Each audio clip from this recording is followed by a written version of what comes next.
Bismillahirrahmanirrahim. Assalamualaikum warahmatullahi wabarakatuh. Alhamdulillahi rabbil alamin.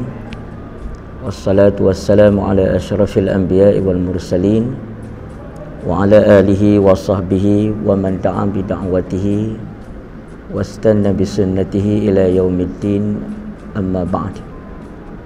Faqala Allah subhanahu wa ta'ala fil Qur'anil Aziz: Ya ayyuhalladzina amanu kutiba alaikumus syiyam kama kutiba alal ladzina min qablikum la'allakum tattaqun. Firman Allah Subhanahu wa taala di dalam Al-Qur'an, wahai orang-orang yang beriman, bertakwalah sekalian kamu kepada Allah Subhanahu wa taala. Wahai orang-orang yang beriman, sesungguhnya difardukan kepada kamu berpuasa sebagaimana yang telah difardukan kepada kaum dan umat yang terdahulu daripada kamu.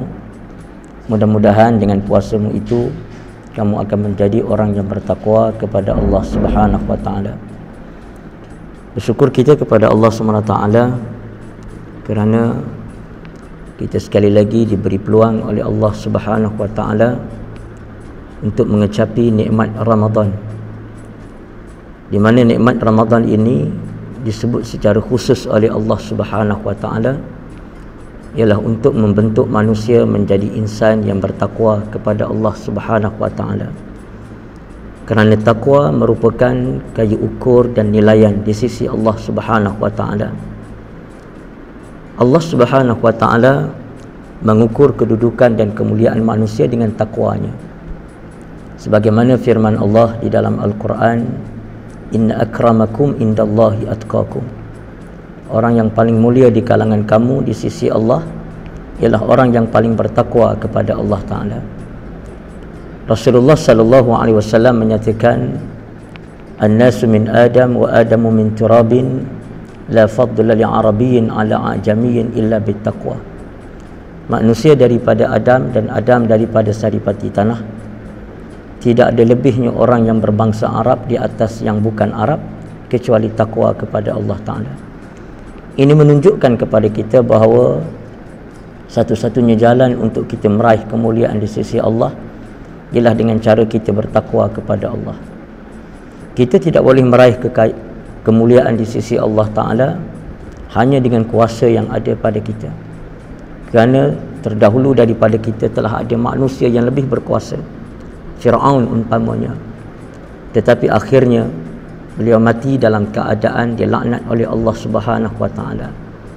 Kita tidak boleh meraih kemuliaan hanya dengan kekayaan yang kita ada, kerana terdahulu daripada kita telah ada manusia yang lebih kaya, iaitu Qarun, tetapi akhirnya kehidupannya berakhir dengan laknat dan kemurkaan Allah.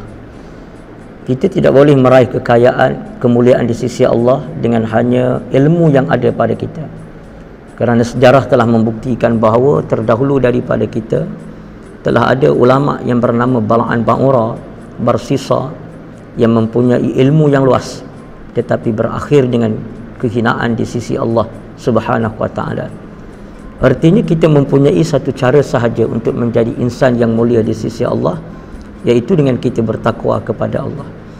Ketakwaan seorang insan kepada Allah Ta'ala bukan sahaja meletakkan dirinya dekat dengan Allah Ta'ala dan dimuliakan oleh Allah, tetapi ketakwaan seseorang insan dapat dirasai kemanisan dan kelazatannya oleh orang lain yang berada di sekelilingnya. Seumpama kita sebut ketakwaan seorang anak. Anak yang bertakwa bukan sahaja mulia di sisi Allah, tetapi ibu bapa dapat merasai nikmat daripada ketakwaan seorang anak. Rasulullah sallallahu alaihi wasallam menyebut, "Iza mata ibnu Adam inqata'a amaluhu illa min thalathin, sadaqatin jariyatin aw 'ilmin yuntafa'u bih aw waladin salihin yad'u lah."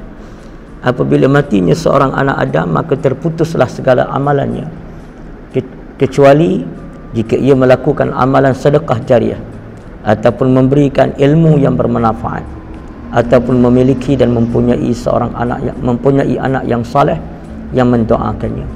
Ini menunjukkan bahawa ketakwaan seorang anak bukan sahaja meletakkan dirinya mulia di sisi Allah, tapi juga dapat menjadi penyejuk mata hati kepada kedua ibu bapanya. Ketakwaan seorang suami bukan sahaja meletakkan dirinya mulia di sisi Allah, tetapi menyebabkan isterinya merasai kenikmatan daripada ketakwaan seorang suami. Kerana suami yang bertakwa akan menjaga isterinya daripada neraka Allah Ta'ala. Ya ayyuhallazina amanu ku anfusakum wa ahlikum nara. Wahai orang-orang yang beriman, jagalah dirimu dan ahli keluargamu daripada neraka Allah Subhanahu wa Ta'ala. Suami yang bertakwa kepada Allah bukan sahaja memberikan nafkah zahir dan batin kepada isteri dan kepada isterinya, tapi juga memberikan nafkah diniyah, iaitu keagamaan dan kerohanian. Oleh kerana itu, isteri yang mempunyai suami yang bertakwa akan selamat daripada neraka Allah. Mereka akan terjamin hidup di atas keredaan Allah dan memperolehi segala nikmat dan rahmat daripada Allah Ta'ala. Isteri yang bertakwa bukan sahaja mulia di sisi Allah Subhanahu wa Ta'ala, tetapi juga dapat merasai ketakwaan seorang isteri, di mana suami dapat merasai ketakwaan seorang isteri. Dengan mana isteri yang bertakwa kepada Allah akan mentaati Allah, Rasul dan suaminya. Sebagaimana sabda Nabi sallallahu alaihi wasallam, "Idza shallat imra'atu khamsaha wa shamat shahraha wa hafizat farjaha wa ta'at zawjaha faqila laha udkhulil jannata min abwabis syi'ti." Di mana Rasulullah menyatakan bahawa apabila seorang wanita itu menunaikan salah 5 waktu, berpuasa pada bulan Ramadan, menjaga maruahnya, taat kepada suaminya, maka dikatakan kepadanya, masuklah kamu ke dalam surga melalui pintu mana yang kamu kehendaki.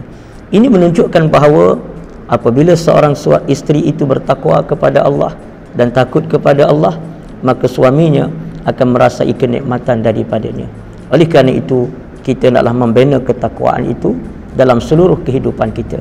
Ulama yang bertakwa akan menjaga amanah ilmu dan nikmatnya dapat dirasai oleh orang-orang ramai, di mana mereka akan mendapat ilmu yang jelas, yang menjelaskan tentang benar dan salah, sah dan batal, haram dan halal, berdasarkan kepada ilmu yang amanah yang disampaikan oleh ulama yang bertakwa.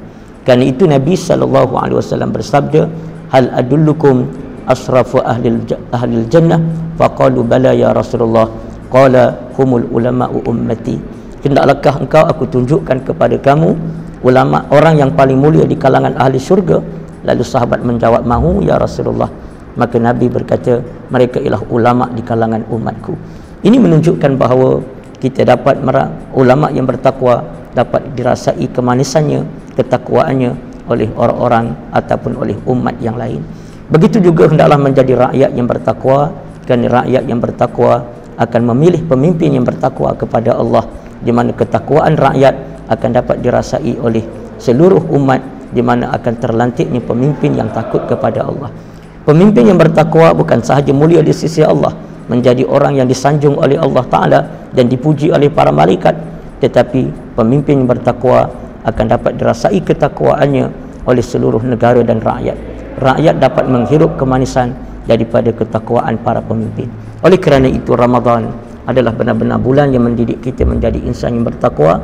Maka insya-Allah kita sebarkan pesanan kepada takwa ini kepada seluruh lapisan manusia, supaya kita dapat merasai kemuliaan di sisi Allah dan kenikmatan hidup di dunia dan akhirat. Dan sekadar itu sahaja tazkirah kita pada hari ini. Mudah-mudahan Allah Subhanahu wa Ta'ala memilih kita semua menjadi insan yang taat kepada Allah dan dipuji oleh Allah Subhanahu wa Ta'ala. Barakallahu li wa lakum fil Qur'anil azim wa nafa'ani wa iyyakum bil ayati wa dzikril hakim. Fataqabbal minni minkum wa minkum tilawatah innahu was samiul alim. Assalamualaikum warahmatullahi wabarakatuh.